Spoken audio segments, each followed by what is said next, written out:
What's up, everybody? James Bichelle here, and I'm back at you with another video, and I'm joined by my Hype Watch brothers, and they're going to go ahead. We're just going to get right to it, and introduce themselves. Jerry, go ahead. Yeah, y'all know who's talking right now. It's Jerry the Targaryen Steamboat here, and we're here to talk about The Flash. And Sir LT Giles. What's up, everybody? Sir LT Giles here, and one thing I want to say about Mr. Barry is, kid, you're growing on me. You're growing on me. I guess I do got something I want to add. It's just too many baby back bitches in these few episodes. So.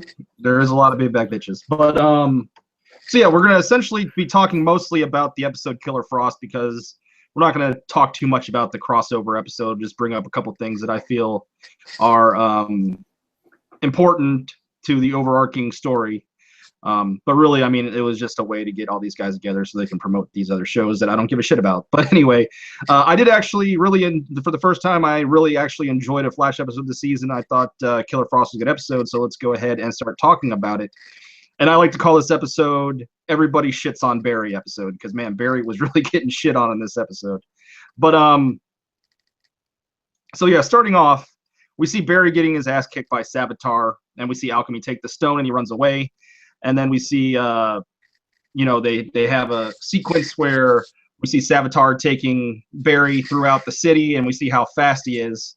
And we see we see from other people's perspective that Savitar is moving so fast that Barry's the only one that can see him.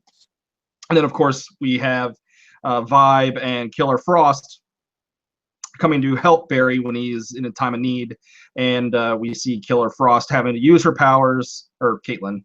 Caitlin's now having to use her powers, and she freezes Savitar, who releases Barry, and he escapes. So, Jerry, what'd you think of this beginning sequence? Well, first I got a question to ask. Like, they couldn't even see him when Savitar was standing still. I thought it was just like he was like cloaked or something. What? The way I took it is that he's so fast that, because I think they said something about it, like he's so fast that only Barry's able to see him, because obviously he has the Speed Force and he has a different perspective. I mean that would make sense, but he wasn't moving the whole time. Sometimes he was just still. I think it's because it's kind of like how Barry, like he can vibrate in place. I'm assuming that's the kind of how I took it. Like maybe he's like vibrating so fast that then when he's standing still. But even still, you would see vibration. You would just see like kind of like you're just thinking too deep. Too deeply. They just can't fucking see him. They can't fucking see him. Let's just say, because I just figured it was a cloak. He had a cloaking device of some kind. That was my thing. But I mean, it was all right. It was they brought in Caitlin, but no, I guess she didn't have a uniform of any kind, so she's kind of exposed there. Surprised no one noticed that she was firing ice at people, but yeah, it was cool. Savitar still looks stupid, but he kind of looks like almost like a blue. What's the guy's name from Power Rangers? Zed. He kind of does look like that, but he looks more even like a mech, like a bad mech. He reminds me of Megatron with blue eyes. Oh yeah, Megatron was a mech, so there you go. Okay. There you go. LT. Yeah, we'll see how it all turns out, because like I said, last season they made Zoom look kind of supernatural, and whenever he took the mask off, he was a normal person. So LT, what'd you think? Yeah, I thought it was pretty crazy how Barry was saying that he felt like they weren't even moving, that they were there, and then one place they're there, and then question. So did that when Barry was telling Joe to shoot him, but Joe couldn't see him, do you think that even did anything, or it just pissed him off? Probably, right? I mean, it didn't really do too much. It's hard to say because this he's wearing like a mech suit, so I don't even know what. Like, does the bullets penetrate that mech suit? Does he even feel anything in that mech suit? I don't know. Yeah, it could just be like armor or something that just bounced off or something. I don't know. Yeah, it was kind of cheesy looking when Megatron was, or not Megatron, but Savitar was running with Barry, and he has him like by the leg. It kind of did look a little cheesy. Yeah. All right, so after that, we see that Wally is a cocoon, And I thought it's like because when the first time when you watched it in fast motion, I thought it kind of looked like it disappeared, but I guess that wasn't the case. So Wally is a cocoon. Joe, he's upset. Obviously, his son is a cocoon, and he talks about how he doesn't have the science background. He's just a cop, so he's gonna do what he knows what to do. And he goes to talk to Alchemy's lackey and does his bad cop routine. Caitlin comes in the picture. We can obviously tell that she is Killer Frost at this point. Tells Wally he is fine, and that makes Joe leave. And then she freezes the camera and asks the lackey where Alchemy is. And then Caitlin either kills, or I couldn't tell if she killed him or badly injured him, the lackey. She just badly injured him because the cops and helped save him. Yeah, so the cops come in. She freezes the lock, and then she takes Julian hostage. So, LT, what do you think about this sequence in the police station with Caitlin? Obviously, we can tell that she's turning. Yeah, wait, okay, so is this the same sequence where she went in there and was interrogating that guy and froze the camera, right? Yeah. And now, I don't know if I'm skipping ahead. Is this after or before she stabbed Barry with the ice? That's before. Oh, okay, my bad. Yeah, it was alright. It was cool. She looked pretty scary when she was intimidating that guy, and then when she put all that smoke in the interrogation room to escape. And it worked. Man, it wasn't really smoke. That's more like what? Like, what is that considered? Like kind of like ice air or some shit like that? I think it's kind of like kind of like when you have dry ice. And it's kind of like a type of fog. Yeah. Like when you have dry ice, it has like the condensation that comes up and makes it mist. But yeah, Jerry, what do you think about that sequence? Well, I was thinking, why the hell did she not put that smoke into the whole police station so she could walk out unnoticed? Instead, she only has it in that room. And of course, what's his name? Darko. What was it? I forget his name. Julian. Draco. Draco. Draco sees her because she didn't fill the whole place. I don't know. That was kind of lazy writing right there, and yeah. So I was kind of cheering for her at first because I was like, yeah, she's gonna take over. She's gonna fucking give him some true blue balls and then make him talk that way. Y'all talk if that happened to y'all. Killer Frost came in and just gave you the ultimate blue balls. I know LT would be like, I gotta talk. I'll tell you everything. The literal blue balls. Freezing bitches off. All right, so after that, Caitlin uses Julian to track Savitar's followers. Barry comes and tries to talk Caitlin out of it. And he knocks Julian out in the process. This is what I wrote in my notes. I said Barry, and it was kind of corny. I said Barry tries to use the power of love to talk Caitlin out of it, and she's like, hell nah, and strikes an ice dagger in his leg. So yeah, obviously, you kind of have this in the CW shows where it gets a little cheesy. You're trying to use the power of love to don't take money, man. Don't take a thing. Don't take a credit card to ride this train. Yep, there you go. It's the power of love. So yeah, what do you guys think about that whole sequence? Obviously, we see that Caitlin is obviously turning into Killer Frost, and we see what extremes it does to her personality. It makes her a completely different person. And like I said, in season 2, we saw the full extent of Killer Frost, and she was pretty much evil. So yeah, Jerry, what do you think about that sequence? Well, have y'all seen the Hot Crazy Matrix? I thought she went from the hot zone, the good zone, to the danger zone. That's where that's the level of crazy she was going into, and yeah, I was like, this psycho bitch. What's wrong with? I mean, I understand that she wants to be better, but why not just accept your powers for what they are and just be? I think they kind of I think it's kind of like when she the Killer Frost takes over or whatever, it changes the chemistry in her brain or something. It makes her go crazy. Okay. Yeah, it's makes her a completely different person. I see. Well, I guess that she was doing the only thing she thought she could do. So Yeah. sometimes to get rid of crazy, you have to go crazy. Yeah, she crossed the line. She crossed that line. Sir L.T. Giles, what do you think about that whole sequence? I know you talked about the stabbing earlier. Yeah, Julian, he had a emperor kind of moment from Palpatine when he was like, telling Barry to get her, and then like now knowing what he ends up doing later, I'm happy he did get knocked out because he deserved it. Anything about the stabbing? I just I didn't expect it, and I'm glad Barry could heal fast because that happened to any of us, we'd probably be crippled in that leg, Yep. See, after that, we see Caitlin. Well, also during that scene, and it's kind of a plot point that they're going throughout this episode and the next, is that Caitlin spills the beans to Cisco about Flashpoint, about the fact that his brother is dead, due in point to Barry trying to change the timeline. And then Cisco, obviously starts taking it out on Barry. And then we see a cool sequence where Caitlin goes to the Acolyte's house, and it's revealed that alchemy is just an acolyte like them, and that Savitar has plans for her. So we know specifically that knows Caitlin and has her in his plans. So I'm sure that's going to come into play later. And then of course we see that Cisco, he tells Barry that, because Barry's injured, that, don't come or whatever. I'm going to take care of this. And he confronts Caitlin, and then a battle ensues. Then we see Barry come into the scene.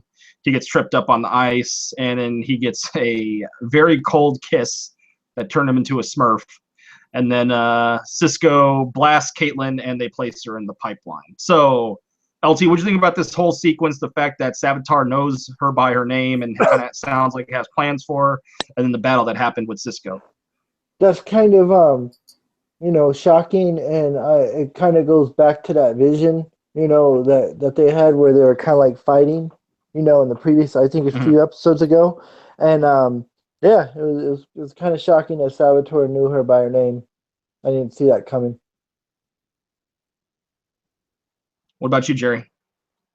Well, we got our first introduction of some baby back bitching going on here with fucking Paco Ramon acting a fool. He was being a baby back bitch about, oh, you won't go back in time and save my brother. And now he's like, you went back in time? Now you killed my brother. It's just too much baby back bitching. I can't take too much of this baby back bitching. But other than that, at least he got it together, and we got a little cool fight with Killer Frost, Flash, and Vibe. So there's that. It's even funnier when you realize how much of a dick his brother was. If you guys watched season 1 and season 2, like his brother was just a huge dick, and they didn't even get along. That's why I'm like, yeah, obviously you'd be sad that your brother died, but he's taking it to a pretty far extreme in the fact that they didn't even like each other. But yeah, I thought it was cool. Obviously, I think there's going to be some sort of payoff there with the fact that Savitar, the acolyte, saying that Savitar had plans for Caitlin. Obviously, they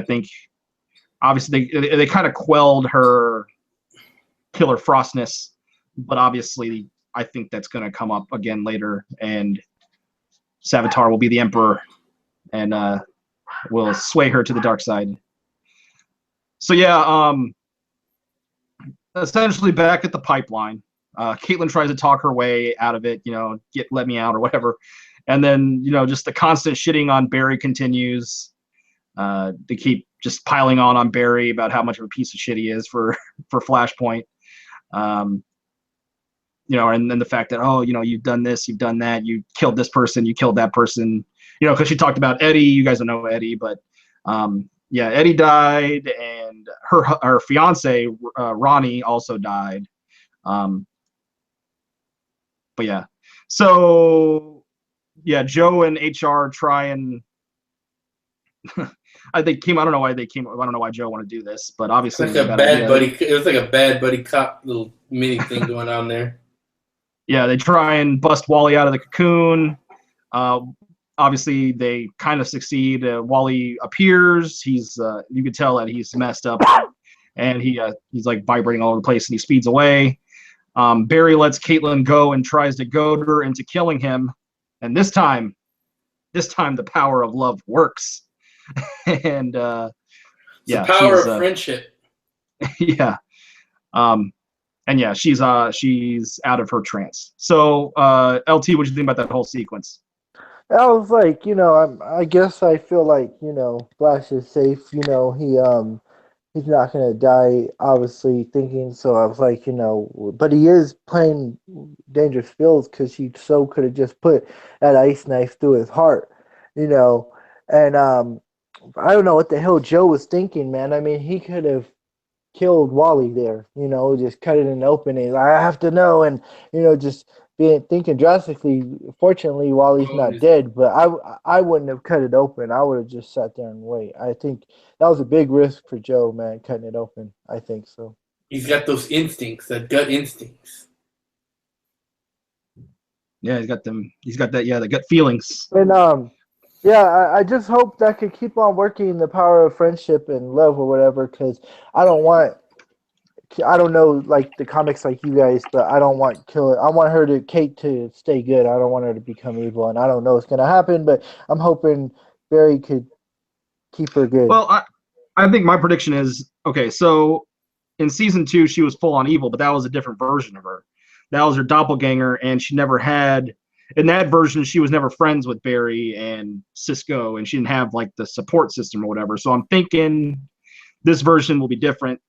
Obviously, she's going to have some, Dr. Jekyll, Mr. Hyde moments, but I think that the fact that she's got friends, they're going to be able to like quell it, like kind of like what they did here.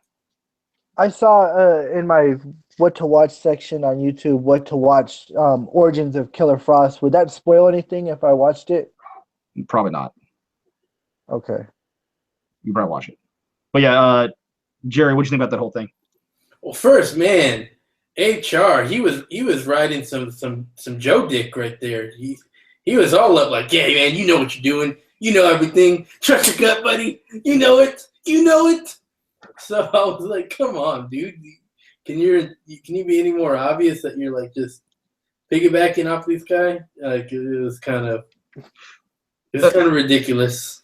For the record, I hate this version of Wells. Like, especially since he's so badass in season 2. Like the Earth 2 version of Wells is so badass compared to this fucking version. But anyway, continue.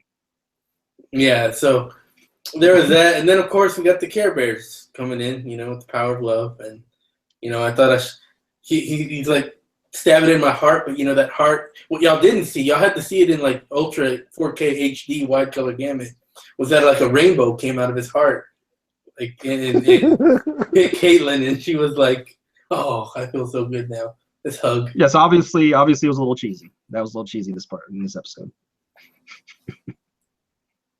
And you got any more thoughts, Jerry? No, that's it. Okay. You guys notice how and this isn't stopping making me not want to stop watching the show or anything. Like I said, Barry's growing on me, but there's like at least some cheesiness in every episode, and I guess like we said, that's the CW, right? Oh yeah, there's definitely going to be cheesiness, but I will say, like I said, the quality of this season has not been not close to as par as season 1 and season 2. Like I said, I highly recommend watching those two. There was a lot more epic and a little less cheesy. But I actually like this. Like I said, I like this episode despite the couple cheesy moments. I think this is the best episode of the season. But so after that, Wally goes to his mom's house, and Barry subdues him by injecting him with some shit. And then Wally's now a speedster. He's training. They mentioned the fact that he's actually faster than what Barry was when he first became a speedster. And Caitlin seems to be fine at the moment, and Cisco's still upset. And Barry and Cisco, they're still having bestie issues. And Barry's like, are we going to be cool? He's like, honestly, man, I don't know. obviously they're going to be cool again. I mean, come on now. What kind of question is that anyways? It's like, I know we're fighting. I know I did this, but are we going to be cool? Like, Yeah. Those are things like any normal person would be like, I'll let things simmer right now. And obviously we all know that eventually they will be cool again. Yeah. So yeah, this episode after that, I mean, okay, well, you guys want to touch on anything about that? Anything about Wally being a speedster and the fact they mentioned that he was actually faster than Barry at when he was first a speedster? Nothing really. Oh, go ahead. Nothing really. Just he looked very happy, and we've been talking. Me and Jerry both said, like, who doesn't want powers? And I'd be happy too if I got the powers. Yeah, I'd definitely be happy. I mean, it's good for him, but also they should be wary that the fact that he is faster than Barry at this point, which might mean he might have a little bit of alchemy steroids, like, while he was in that cocoon, some steroids got shot up his butt, and so. Well, like I said, I think it's an alchemy cocktail that got shot in there. So, who knows? Like maybe at the right time, like he could switch. Like do things against his mind, like be mind controlled. We'll get into more mind control later, but yeah, you never know. Well, You'd be wary about that. You'd be wary about alchemy. Maybe alchemy has the influence of why he's faster. Yeah. Well, I mean, like I said, I think, they better point to bring that up because I think Wally's going to get kind of cocky here. And I do think he's probably going to have some issue with alchemy. He's going to get into his head or sabotage and get in his head and force him against his will. But I think he's going to have kind of an issue with cockiness, thinking that he's better than Barry. And I think Barry will eventually put him in his place and show him who's really the best speedster here. Oh my God! And then we're gonna get some baby back bitching after that. Well, I'm sure that'll be the case because Wally definitely is a baby back bitch. I'm not a big fan of Wally. I mean, I love Wally West in the comics, but I don't like this Wally West, and and also the actor is not very good, I don't think. But it is what it is. So yeah, after that whole mess, we see this interesting sequence here between Barry and Julian. Barry goes to the hospital to talk to Julian because they said he has regained consciousness. He goes to talk to Julian to talk him out of turning Caitlin in. He agrees, but then Julian says that Barry must resign from being a CSI because he says that his sense that he puts friendship over justice. So obviously Julian is a Stannis fan, but aside from that, there was also another Game of Thrones reference here in this episode. Oh yeah, the Mother of Dragons thing. Yeah, when Cisco said that he was afraid that she was looking like the Mother of Dragons, but going fucking nuts like her too. But yeah, he says that Barry must resign from being a CSI, but then we see, like I predicted, that Julian is indeed alchemy. We see Savitar talking to him, and like I said, I think it's kind of because I looked up the character from the comic books, and I know that the character was a morally good person, but got infected somehow and had this kind of Mr. Jekyll, Dr. Hyde thing, and I think it's kind of the same thing. I think we see Julian is a just person, but he somehow got corrupted, and he has to do these things against his will because he did seem apprehensive. He looked at Savitar. He did seem kind of like an air of apprehension about it, but obviously we know now that he is alchemy. So Jerry, what did you think about that? Well, first I thought, why the fuck is Julian like making deals? I think that was bad writing there. I was like, come on, man, this guy, he wouldn't be making that deal. He'd be like, nah, fuck this, no deal, justice, fucking Stannis style. He wouldn't. So I thought that was kind of dumb. Because I mean, him making a deal for Barry to resign is just as corrupt as what Barry's doing by making a deal for, So I thought that was a little bit out of character for what we've been introduced, and yeah, you found it in the comics, came out just what we thought. And how do you think? Do you think that maybe they'll do some sort of redemption, or do you think he'll just be bad the whole time? I think there'll be total redemption. I see it coming a mile away. I think there'll be redemption too. I think that they'll probably play it sympathetic, that we see that it's like against his will or something, and then in the end he'll save everyone or something. Maybe he'll sacrifice himself or something. But LT, what'd you think? I disagree. I think Alchemy is a douchebag and evil, and by making Barry resign, I think he's a total villain, and he's gonna die and burn in hell. And I was like, nah, I don't know. I don't like him. I think he's up to no good and full of shit. But he was right though about Barry putting his friends over justice. Well, and then I'm thinking too, like Barry, what do you need to do this job for? You're a superhero. You could just go work some job that takes 8 hours and do it in 2, and just make it easy check. Why do you have to work CSI? I mean, yeah, it's good. Just fuck you and go do another job and make money easy. Be a postman or something. Whatever, yeah, something like that. Do your route. Boom. You could deliver the mail fast as fuck. Yeah, exactly. Yeah. Work for UPS. Start his own delivery system, flash delivery system. I'd be so tempted if I had those powers to just jack money, dude. Like, just go and see a bank and go. But yeah, LT, the main reason why I don't think that he's just a straight asshole is just because I read the comic origins, and like I said, he was a character of good justice that got corrupted and against his will, and it's kind of like a Dr. Jekyll Mr. Hyde. That's why I think that he's not really evil, and I think there's going to be a redemption, involving sacrifice. Other than the alchemy stuff and the Barry deal, he has been kind of a character like hardcore into justice. So yeah, kind of a dick about it, but he whatever. Yeah, we'll see how.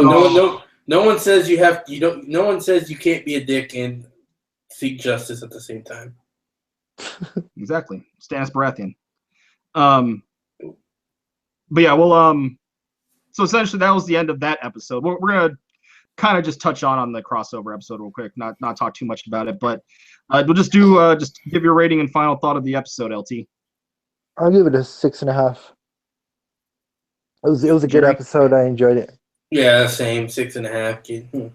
Good episode. A little bit too much baby back bitching, but you have the Care Bears come in to save the day. I'll actually give it like a 7.25, just because I think it was the best episode of the season, because it actually it was the first episode where I felt like everything was connected to the greater part of the plot, because I think we didn't have a monster of the week because it actually centered around Caitlin, who I think her killer frost powers will come into play later. And like I said, they set up the whole Savitar knowing her name, and they set up Julian being alchemy. So I'll actually, in terms of not having a monster of the week plus plot elements, I'm going to give it a 7.25. I thought it was best episode just based off the fact that it actually seemed like it meant something the whole way through. So yeah, we're going to briefly talk about the crossover episode. I only watched the Flash version. I accidentally started watching the Arrow version at first, and I was like, what the hell is going on here? And then it centered around the Arrow, and I was like, fuck this, I hate the Arrow. I'm not a big fan of the crossover episodes. They have one every year. I'm just like, whatever. I don't know any of the Arrow characters, really. I know the Legends of Tomorrow characters because season 2, they actually got formed on Flash, essentially. And all those characters were on the Flash first, like Martin Stein, who was a great character from the Flash for a couple episodes. Wasn't Heatwave a villain or some shit like that with the Flash? Yeah, he was partners with Snart, and they were villains on the Flash for like 4 or 5 episodes. Sorry, I was gonna say he had an ice gun, didn't he? Snart had an ice gun. He had the fire gun. Oh, okay, he that's had the right. fire gun. Martin Stein was Firestorm. He was connected. Him and Ronnie, who was Caitlin Snow's fiance, they would merge together and then use like nuclear fission. They would like use nuclear power to fucking burn people up. But then of course he died, and then we had the Jacks come in, and they were a match, and they were able to fuse and become Firestorm. So yeah, we had those characters. I liked all those characters, so it's cool to see them. Supergirl, I never watched an episode of Supergirl, and I thought this. It sucks. I could tell that because I thought this Supergirl was really, really cheesy when I watched it. I was like, well, I'm glad I never watched an episode of Supergirl. And Arrow, like I said, I don't give a shit about that. I fucking hate Arrow too. I mean, I can't stand that Oliver Queen. And I just found out some shit too. Like, apparently, I guess his sister is fucking Speedy now. What the fuck? Like, I know Arrow done a lot of changing and stuff. I was like, Speedy is like his sidekick. It's not like his sister. I don't know. Maybe I don't know. Maybe she has a heroin addiction or she has AIDS. I don't know. We'll see. I don't know. I mean, I am gonna finish watching the crossovers. I'll watch the Arrow episode. I'll watch the other one. I'll just because I gotta finish it off now. But the main things I just took from this episode is Cisco is still whining. Oh God, he was such a baby back bitch in this. He was baby back bitching like no one's business. Yeah, he was whining throughout the whole time, talking shit the whole time about Barry, saying, are we friends? I don't know. Aside from that, we had the one scene where we see Iris tell Wally he can't train with them, and that was kind of a running motif throughout the episode.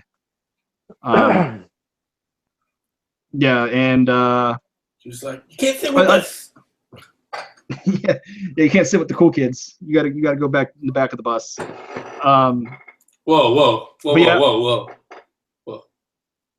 Well, I didn't mean it like that. I did not mean it like that. So I got a question. So when they got brainwashed by the aliens, and Flash was doing this thing where he shot something at each one of them, what was that? When he shot what thing? I don't know. He shot something. He shot something at each one of them. At Supergirl, at all the characters. He was like doing something, and he the thing from him, it hit them. I don't remember. Wait, I just remember Flash baiting Supergirl to destroy the pod. Mm-hmm. That's what I remember. I don't remember. I don't remember that, but I wasn't paying. So now Superman is Ray Palmer, the Atom. What the fuck? Well, yeah, he's the Atom, but they do have a different Superman on Supergirl apparently. But yeah. So what they need to do is they just need to stop fucking around. They need to go with Crisis on Infinite Earth. That way they can kill Supergirl in that series. But then technically Barry Allen dies in that too, so maybe not. But so I think the important things from this episode was this message that the Legends of Tomorrow people found from 40 years ago, or from 40 years in the future, of Barry in the future stating that they can't trust current Barry right now. So obviously there's something happening there, and the fact that the newspaper that we've been seeing in the futuristic room that Eobard Thawne set up for, in the first season, that has been saying the whole time that the Flash has left Central City, he's gone missing, and the story was written by Iris Allen West, or West Allen, or however the stylized the name, has been changed to the fact that now Iris hasn't written it, another person has written it. So obviously it's showing that Flashpoint had huge ramifications, that just didn't change things in the present, that it's changed things in the future. And you have future Barry saying don't trust present Barry. So just want to get your take on all that, LT. It's whatever. We'll find out. I think it's funny how Supergirl trusts him regardless, and they're like they have this debate on Oliver's like, I'm not going unless he goes. And one thing I wanted to point out just to myself, because I've never watched Legends of Tomorrow, but the professor is the creator of the Titanic, from Titanic, and I've seen him in nothing else, maybe a few movies. And then one of those guys is Brandon Roth, who played in Superman. So I find that funny that Superman is a different superhero off Legends of Tomorrow. But he's Ray Palmer, the Atom. Oh, okay, that's okay. Which is basically Ant-Man. Oh, so you're talking about the actor? Then okay. All right. So wait, who was the guy that was flying around that looked like that's him? He looked more like Iron Man to me than Like he's flying around and shit. I don't know. Whatever. Yeah, that's him. Yeah, that's Adam. And who got created first, Ant-Man or Adam? Yeah. Oh, since he's not biting off Ant-Man then. If he came out first. DC created a lot of the characters first. Basically, DC created a ton of characters, and Marvel improved on them. Like, they took the Atom and made Ant-Man. They took, what is it named? Deathstroke and made Deadpool, stuff like that all the time. Yeah. The Flash, Quicksilver. So I'll say I think the Flash is better than Quicksilver, but that's my opinion. Yeah. Batman, Moon Knight, or Punisher, or Wolverine. Yeah. I forget the Marvel Aquaman. I forget what's his name. He's the Asian guy. Namor. Yeah, Namor. Yeah. He's not Asian. He's Atlantean. Well, yeah, but they kind of make him look Asian. I consider him Asian.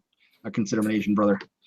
But yeah, Jerry, what'd you think about those things?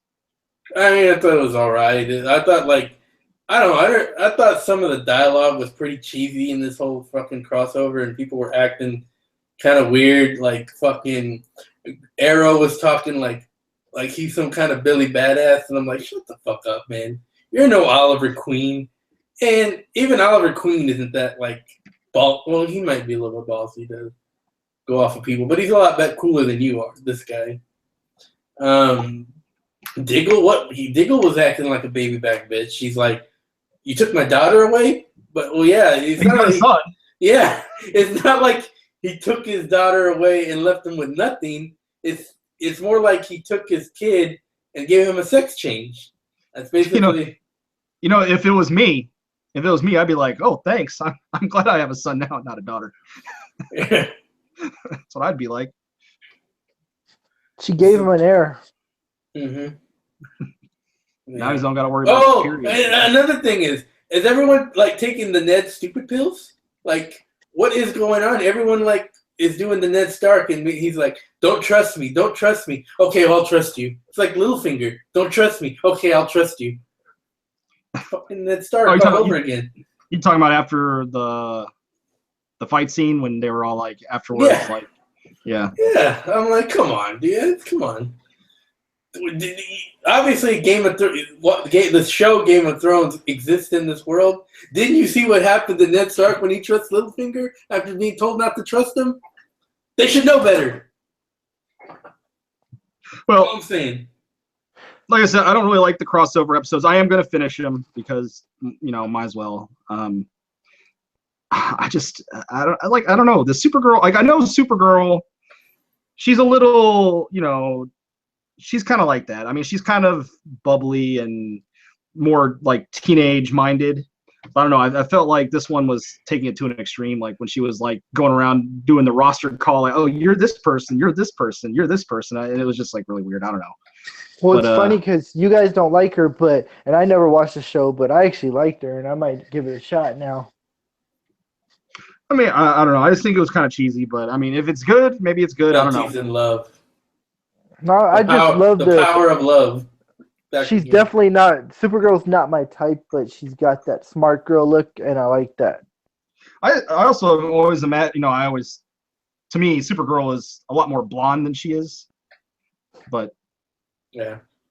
Are you thinking of the piece of crap Supergirl from the 80s, James? No, I'm not talking about that. I'm talking about comic Supergirl. Not almost more like a bleach blonde look almost. But no. And that's the funny thing. Why would she be a blonde when, she's a Krypton and, Superman's got black hair, so you'd think she would have black hair. Well, I mean, I don't assume that everyone from the planet had the same hair. Yeah. No, you're right. Although they were cousins, so you would think. That's true. They were cousins.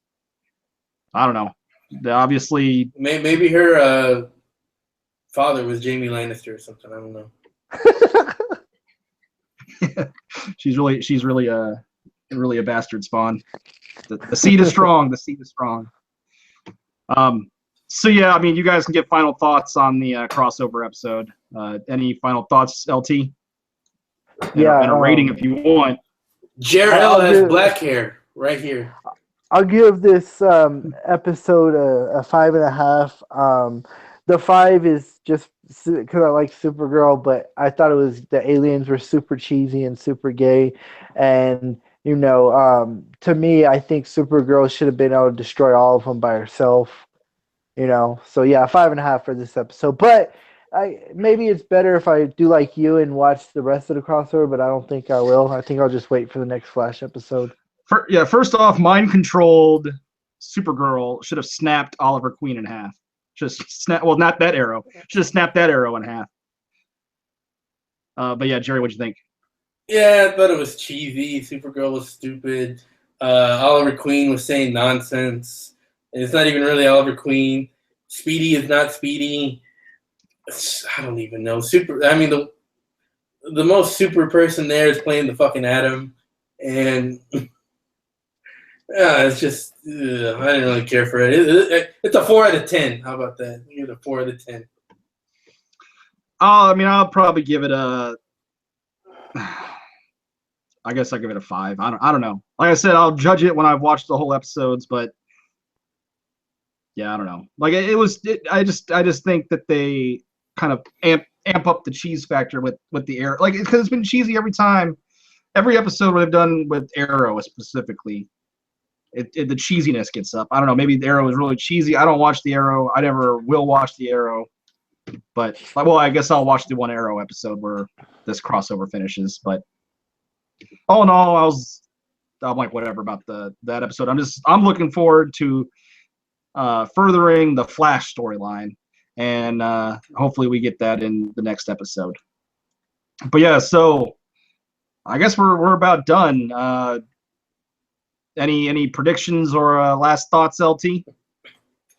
No, I just want to see Jesse come back. I miss Jesse. I want to see her and Wally now. Since Wally got his powers back, I want to see Jesse come back and them kick butt together. I like how Wally saved Flash. I forgot to mention that. I thought that was pretty cool. When they were attacking Oliver and her. Yeah, I thought that was bad. What y'all think about fucking H.R. Wells being like, "I'll train you"? Like, what the fuck is he Oh yeah, I totally forgot about that, dude. That was kind of weird. It seemed kind of like a little creepy, like out of nowhere, and like what is his intentions? Like. Well, no. Wally asked him earlier in the episode, and he's like, "No." Yeah, well, I did ask him earlier for training, but what doesn't make sense is HR. This HR is fucking inept. Obviously, Exactly. Barry got trained by Harrison Wells in season 1, but that was really Eobard Thawne, a speedster from 200 years in the future who's been living in this timeline for like 40 years and has been training as a speedster his whole life. Obviously, he was equipped to train Barry. I don't know how this HR is equipped at all to train Wally except for saying some quips and spinning some drumsticks. That's exactly what I was thinking. That's what you get when you act like a baby back bitch. You get H.R. Wells as your trainer. He's gonna be and like LT. Yeah. Go ahead, LT. I was just gonna say, yeah, he's like gonna be like his life coach. And LT, I do want Jesse to come back because that means that her father, Earth 2, Harrison Wells, can come back and fucking shoot H.R. Wells back to Earth 19 or wherever the fuck he came from, and we never have to see H.R. again. But Jerry, what do you think? You got any theories or final thoughts or anything? No, not really. Just looking forward to the next episode, I guess. So, not looking forward to the crossover though. Next Flash episode. Well, actually, the next Flash episode is a normal episode, so that crossover stuff is over. That airs tonight, right? Fuck Arrow. That's what I think. Airs tomorrow. LT. Flash comes on Tuesdays. Oh, okay. But essentially, like I said, I think we're gonna have this struggle that we're gonna see with Alchemy. We're gonna see Julian and Alchemy kind of battle within his own head, and then eventually, I think we're gonna see Julian redeem himself by act of self-sacrifice, and yeah. Oh so yeah. I do predict that will happen. But I mean, I think that's obvious. I think we all agree that we all see that coming miles away. That Julian will be a redemption character later. No, I think he's going to end up being a criminal. I mean, both. Well, I mean, you kind of have to be a criminal. Like, if you're not a criminal, what are you redeeming? Yeah. Yeah. So yeah, that's pretty much going to wrap it up. I predict more baby back bitching And Yeah. Well, yeah, that will definitely when you got Wally West and Cisco Ramon around, that's definitely gonna be the case. Which sucks because I really like Cisco in season 1 and 2, but they got him doing a lot of bitching in this season. But hopefully that changes. But yeah, so that's about it. We're gonna wrap it up. Thanks for watching, everybody. Stay tuned for next week. Like I said, I think, yeah, it's gonna be a while before the Hypes Watch can stream live again. But we got the Hypes Watch is gonna have some things on the go. Gonna have some videos coming out, some rereads. Just be on the lookout. Just gotta watch out for the video to actually come out, and hopefully you guys watch the video, and then hopefully back in February we'll be back with the chats. But yeah, aside from that, I'll let my guests sign off and say whatever they want to say. LT, go ahead. Yeah, just fun to sit here and talk Flash with you guys, and yeah, we're looking forward to getting the Hypes Watch back up. Hopefully, it gets back up pretty soon. And like us on Facebook. We only have like 79 likes, and we have like over 600 subscribers or something like that. So yeah, if you're, it just takes a second. Just like our page if you can. LT out, baby. Jerry. Yeah, Steamboat here. So be on the lookout. We might be having an announcement pretty soon about maybe something possibly this weekend. So be on the lookout for that. And maybe even a reread coming up pretty soon as well.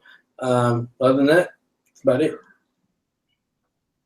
Yep, pretty much what they said. Be on the lookout for Hypes Watch. And yeah, if you like the video, hit the like button, share it on social media, and subscribe. Until next time, adios. Fuck Arrow!